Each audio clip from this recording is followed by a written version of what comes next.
What is up, YouTube? So today we are talking about drum samples. And the question I have for you is, are drum samples evil?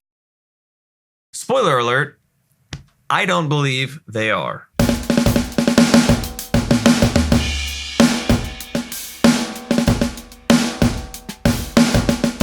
So what is a drum sample? A drum sample is a pre-recorded little snippet, like one strike of a kick drum, a snare drum, some kind of drum. And these are commonly used in the recording process to beef up drum recordings. So there's a huge debate whether or not drum samples are good or bad and whether you should use them ever or sometimes or never. This whole debate stems from musical purists thinking, no, you should never use drum samples because that's lying, that's cheating. If you want to record drums and have them sound good, get a good room, get a good drummer, get your drums tuned well. Then you have the other side of things where, there are some people that will do a recording with no mics at all and then sample replace all the drums later. So who's right, and is one person here evil or not? Let's take a listen to a couple examples of drum samples and how they can maybe be used for good and how they can maybe be used for evil. So I'll play you a video where the mix you'll hear, and again, I hate saying this, but it really will help if you use headphones. If you don't have headphones, I get it. You're not going to pull them out. But if you do have headphones or nice speakers, it'll really, really help because, some of this is a little subtle. And if you're just listening on an iPhone speaker, it might be hard to hear some of this. This first video will be me playing, and there's no samples at all. It is mixed. There's compression, there's EQ, there's, the drums are mixed, but there's no samples at all. All the drums you're hearing are seen in the video using just whatever mics are on the kit. So here's that.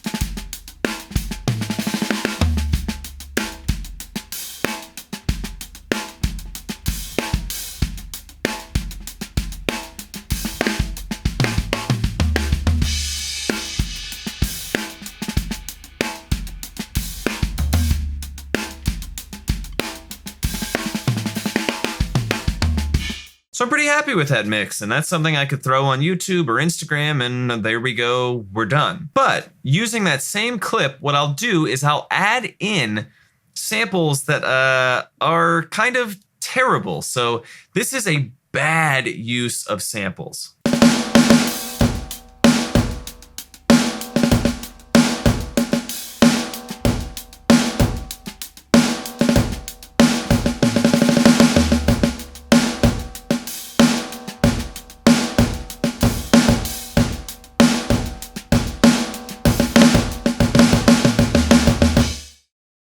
Obviously, those sounds are kind of goofy, but the kick drum sounds terrible.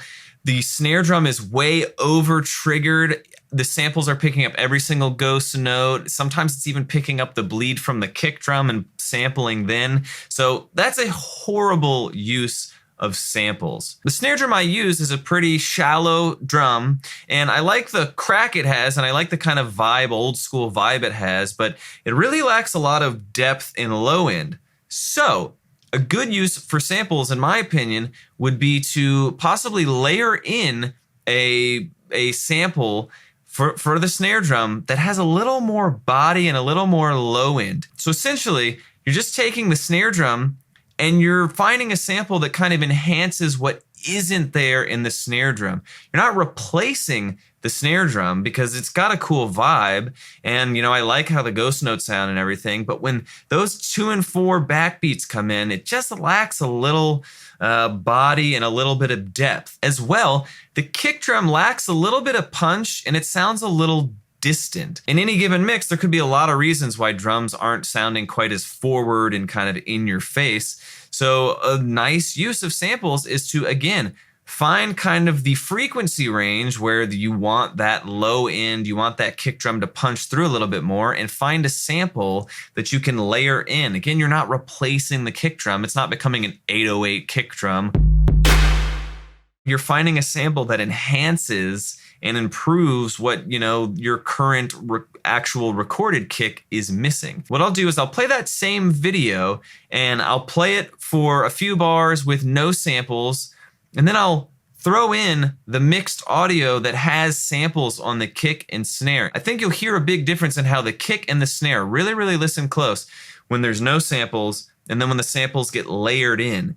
I think you'll hear that the nature of the kick and snare don't totally change, but that the kick and snare sound a lot beefier and a lot more in your face, and they have a lot more, pleasing frequencies, and they're just fuller sounds. So here's what that sounds like.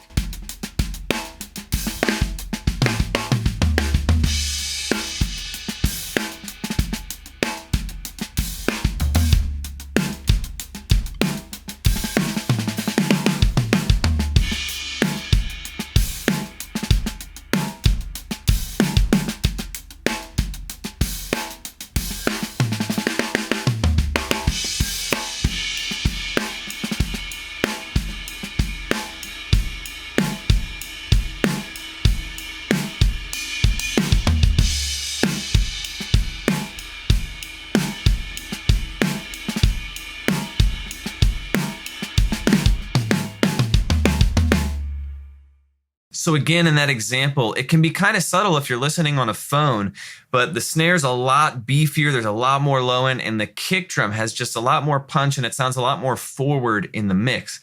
And in my opinion, that is a good use of samples. So there's two ways to use samples. And I think the first is, kind of the evil way to use samples, which is, you didn't take the time to capture good sounds. You didn't take the time to get a great drummer. So what you're doing is you're going in and you're essentially replacing all of the sounds, all of the recorded sounds with samples. That's always going to feel really unnatural, really inorganic, and it's just not going to sound good, and that's evil. But on the flip side, I think a really good use for drum samples is you recorded and you're in a home studio. You didn't have $110,000 to build out the perfect room and buy all the mics and all the outboard gear and all this stuff.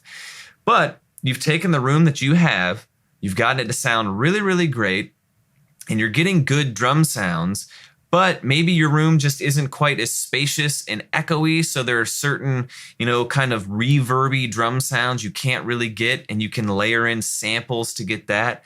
Or, you picked the wrong snare drum on a song and, you thought it sounded good when you were tracking it, but then you go in and the mix engineer gets the raw files you send, and the snare drum just in the mix, it's lacking a little bit of low end, or it's lacking a little bit of crack up top. And that's where you can layer in samples and just kind of enhance and find the frequencies that maybe your recorded drums are missing. Layer in those samples. Put down in the comments, do you think tracking drums and using drum samples is evil? Put that down in the comments. If you like this video, hit subscribe, hit that notification bell. Coming out with new videos pretty much every week. And put down in the comments anything else that you might have on your mind. But that's my opinion. I want to hear yours, so put it in the comments, and I'll see you in the next one.